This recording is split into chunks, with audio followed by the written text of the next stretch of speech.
Beating by Deja. Chapter 17. Anna Koskinen's arrow pierced the deer's heart, gliding under a shoulder blade and between its ribs. It fell without a sound, quite possibly without even knowing it had died. The witch let out a whoop of triumph, thrilling in the precision of the hunt, then brought her bow to the ground so she could collect her prize. It was larger than her usual prey, quite aside from the difficulty in using the entirety of it, though there are ways to preserve the flesh, witch ways and human ways. It was quite a challenge for someone of such a dainty build to haul the carcass to wherever she wanted it. She was stronger than she looked, but muscles alone cannot make an awkwardly large and heavy bundle less difficult to handle. She considered this as she landed, judging its weight with her eyes, and how well her cloud pine branch would bear its weight. It could do it for a short while, flying low, she supposed, though she would look rather silly with a deer hanging below her. Still, that could not be helped. It was too far to drag it all the way. She did not apologize to the deer for killing it, which is never apologized for a kill, whether a sacrifice, for food, for mercy, or for vengeance. A witch apologizing for a death she caused would be a remarkable circumstance, and one Anna Koskinen had yet to experience. Death was natural, in any case, and there was no one left to hear the apology. Bodies do not listen. The reason for this death, and the reason she chose such large prey, was a gift for new friends, or rather something akin to a reciprocation. English did not have a proper word for such gifts, though boon came closest. It was the give and take that existed between witches, favors for favors, without tally or expectation or promise, but understood all the same. The little family in the forest fascinated her, and if there was one thing she pursued above all others, it was a new experience. "Perhaps I will stay," she had said to her queen when Serafina Pekkala thought perhaps the time had come for them to leave. The fire was truly extinguished. Some had already left. Serafina Pekkala gave Anna Koskinen a puzzled look at that statement, then narrowed her eyes and said, "You will be careful, Anna Koskinen. If you harm those I named friends, I cannot promise I will not harm you in turn." Anna Koskinen accepted the warning with a deep fascination. She had watched Serafina Pekkala watch over the injured man and wondered. She knew the queen had taken to men in the past, had borne a child to one. All witches were sensual beings, but how that manifested differed from witch to witch. Anna Koskinen could not imagine herself tethering herself to a single man, to make herself lesser and deny her witchhood just to play happy family. But Serafina Pekkala loved deeply and gave of herself to each and every lover. It was what made her a good queen. That she loved Scoresby was unquestionable and understood by all the clan, but how she loved him was unknown. "Was he your lover?" Anna Koskinen asked, overcome by curiosity, and then, because it was only polite, "Are you adverse to sharing?" For a long moment, Serafina Pekkala did not answer, just looked at her sister, which with an inscrutable stare. Her answer, when it came, was so unexpected that it delighted Anna Koskinen, even as it disappointed her. "Scoresby is uninterested in passion with women," which was not exactly a yes or a no to either question, but distracting enough for Anna Koskinen to not notice at the time. "Really?" she purred, turning the idea around in her mind. She had heard of men who shied away from a woman's touch, but had yet to meet one. Then, "Him and the bear?" Because that was the natural conclusion. Serafina Pekkala laughed out loud, and Anna Koskinen joined her, though she did not understand the joke, simply enjoyed the revelry of the laughter. "I think neither is interested in an interspecies relationship," Serafina Pekkala said when she was finished laughing.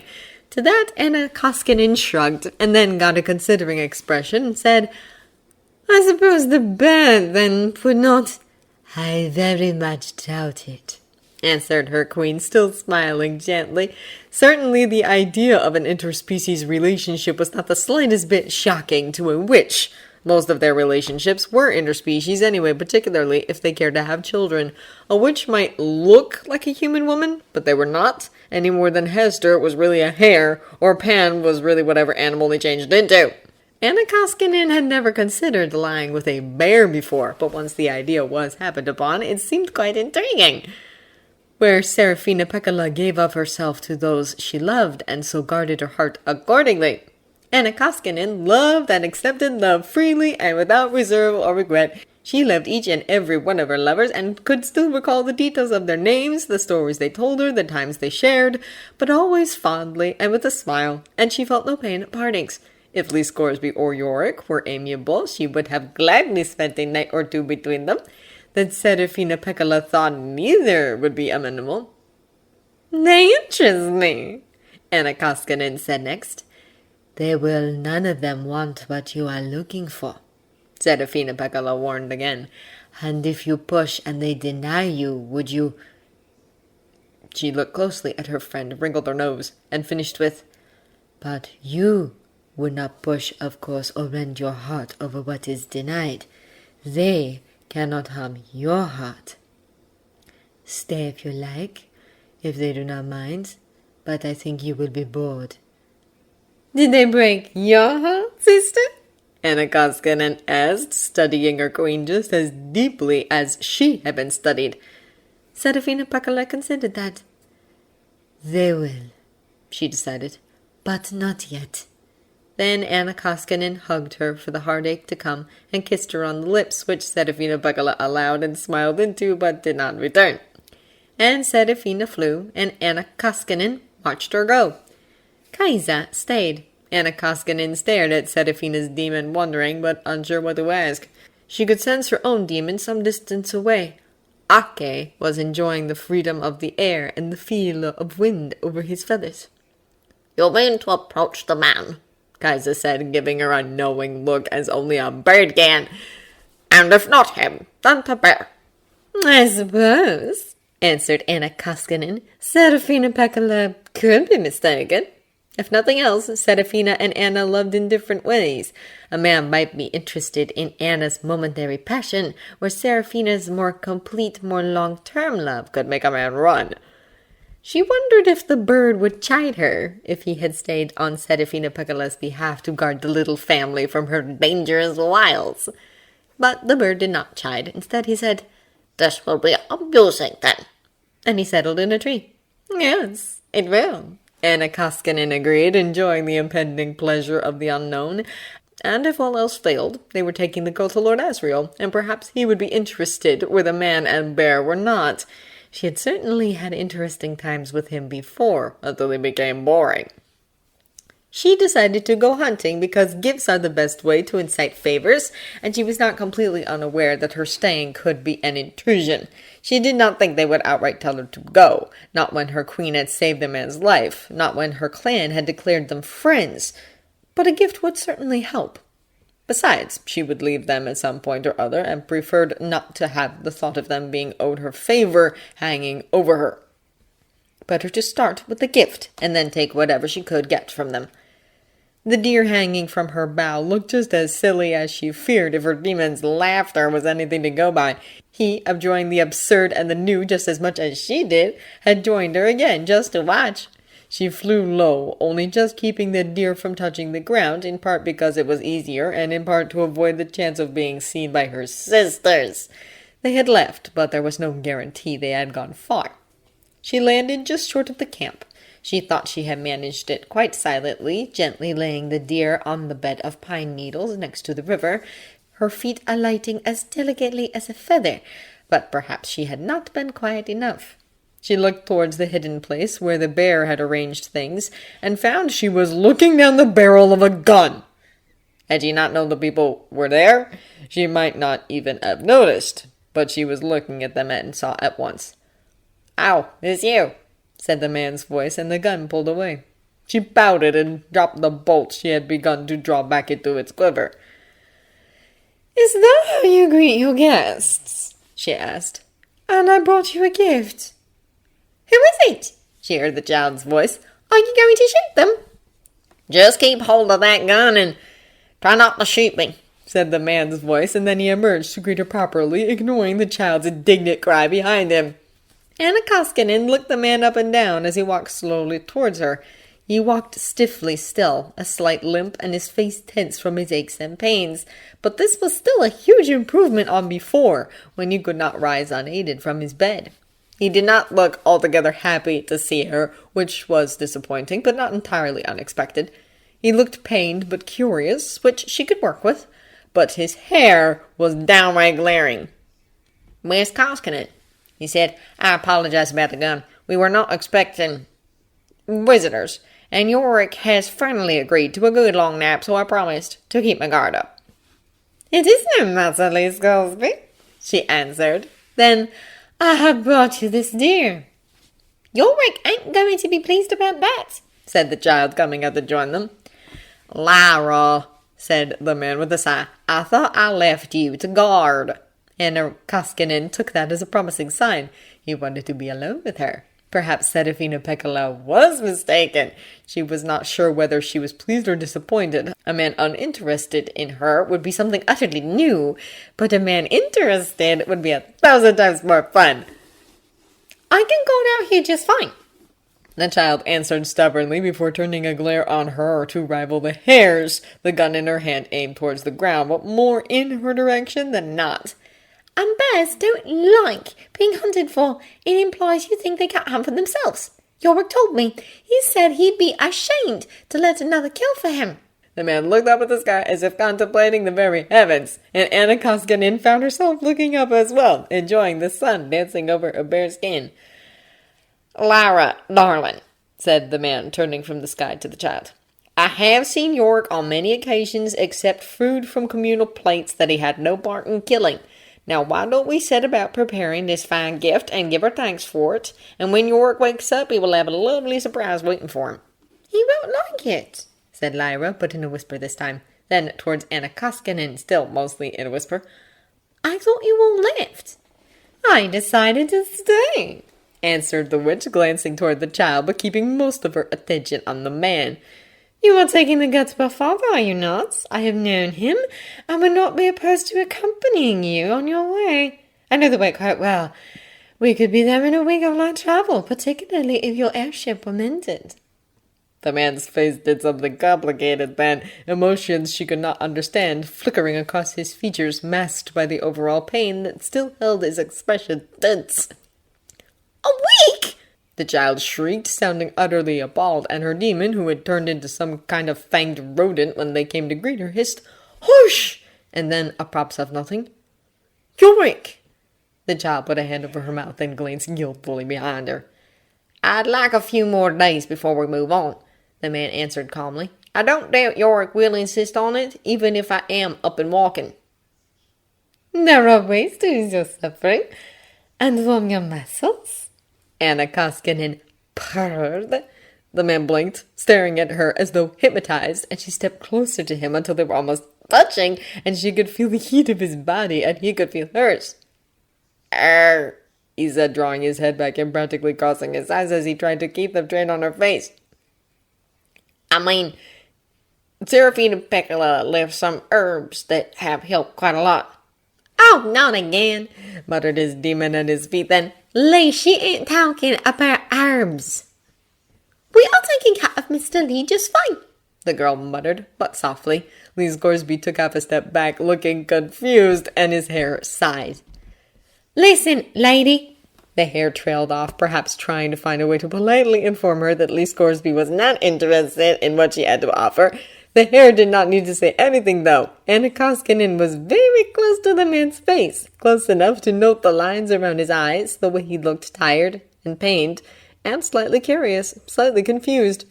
She could smell him, the wonderful scent of man mixed with wood smoke over the faint unpleasant scent of illness mixed with blood and blood moss. What Anna Koskinen did not see, and she was very good at seeing this no matter how men tried to hide it from her, no matter how they protested that she was seeing things. What she did not smell was an answering interest. "Fascinating," she said next, looking more closely still, trying to decide if his injuries were affecting him too greatly for such primal urges to overtake him, or if there were simply no primal urges hiding within him. "Can I help you?" asked Lee Scoresby, looking less curious and more confused now while she went up on her toes to better sense him. He took another stiff step backwards, the heel of his foot ran into a branch, and he started to fall. Both Anna Koskinen and the girl grabbed for him, the girl's demon instantly something large and furry to brace the man, and between the three of them they kept the man upright. "Sit down, Lee," the hare said then, and the girl positioned herself like a crutch beneath his arm, saying, "Here, I'll walk you over to the log." "I can walk myself," the man grumbled, but Anna Koskinen recognized male pride when it was at work, and she noticed he made no move to pull away from the child. She wished she had been fast enough that it was her he leaned on, but did not try to push herself between them. "Listen to the girl, Lee," his hare ordered, cuddled against the girl's demon. It was a bear, Anna Koskinen realized. A small one, to be sure, and brown rather than white, but a bear nonetheless. She wondered if that was down to the influence of their companion, or if it was simply one of the largest forms the demon knew. The bear was nuzzled against the man, too. Of course, there was a layer of clothes between them, but the man would be able to feel the warmth and solid support of the demon. The bear made her think on the small group's missing companion. "Your boyfriend is napping, you said?" she asked, while the man allowed himself to be dragged over to the log. "He better be," answered the man as he sat. The girl's demon settled at his feet, and his hair settled on top of the bear. The man stared down at them, his expression a mixture of crankiness, pain, and fondness, and the girl settled on the log at his side. Kaisa flew over to Anna Koskinen, settling on the same branch that her own Ake had chosen, close enough that their feathers brushed against each other. "You won't be pushing yourself into that family," Kaisa remarked to the witch. "Their bond is of sky iron." "I could have told you that," Ake commented, sounding amused, and Anna Koskinen pouted. She never pouted for long, however, and already she was admiring the very bond tying the little family together. "No," she said, sounding pleased rather than disappointed. "Well, I never intended to. Daughter is not exactly the role I was looking for." Then, thoughtfully, "There is still the bear." "Iorek?" the hare asked with a surprised laugh. Then, "Good luck." "Thank you," Anna Koskinen answered. "Good luck for what?" the girl whispered towards the man, and then, "What does she want from Iorek?" Said the man, and Anna Koskinen was fascinated by the fact that it was not embarrassment that stilled his tongue, but genuine confusion. His hare sighed again. "She's interested in a relationship," the hare explained. "Oh," said the man, the word long and drawn out. Then he glanced in her direction and said, "Things make so much more sense now." "No, they don't," the girl said. "She wants a relationship with Iorek. How would that even work?" And now the man's face started to turn red, and this time his was most definitely related to embarrassment. The hare laughed, then her ear twitched, and she said, "Oh, you are going to be so annoyed."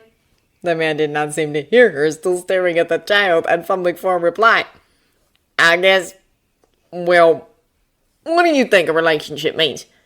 "Ain't that when a man and a woman make eyes at each other and want to kiss all the time and then they get married? Only my parents did it because Miss Coulter was already married to Mr. Coulter, and they..." She trailed off, either not knowing or not feeling comfortable talking about how she was conceived. "Well," said the man, "sort of. Relationship just means a connection between two people. Sometimes two people enjoy each other's company just being together. They don't all end in marriage." "And she wants that with Iorek?" the girl repeated, as if that were the most ridiculous idea she had ever heard. "Who wants what with Iorek?" asked an unexpected voice, deep and sleepy. The bear had joined them after all. "Oh, now look what we did with all our talking and shouting," the man grumbled. "Iorek!" the girl exclaimed, and then, chiding, "You are meant to be sleeping." "I heard a stranger's voice," the bear said, and looked in Anna Koskinen's direction. "I see now it is not a stranger." "I came with a gift," Anna Koskinen answered, gesturing towards the deer, and then waiting to see if the girl was correct and the bear would be annoyed. That would not be a perfect start to their relationship, but surely even a bear understood the concept of different cultures having differing value systems and could appreciate the gesture. I see, Said the bear. He did not say thank you, but nor did he reject the gift, and Anna Roskinen accepted that as a win.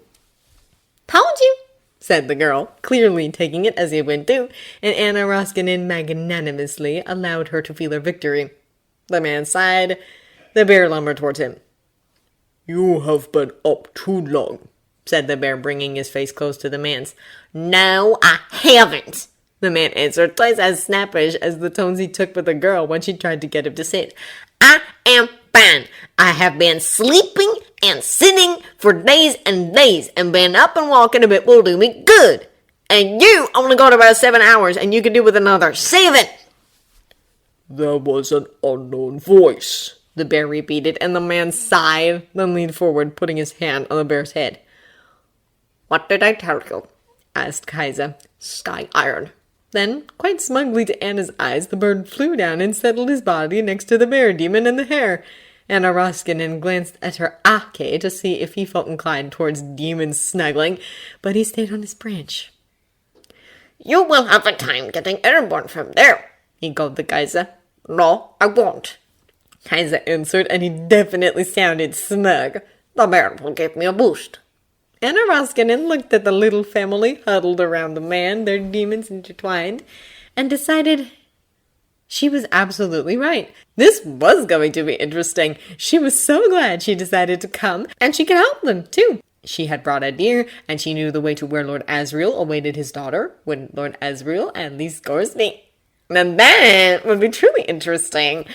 And they did have the girl in common between them. And maybe the bear would be interested once he was more awake. Smiling, humming to herself, she let the little family bully the man into returning to rest while she busied herself in preparing the deer. This was a wonderful idea.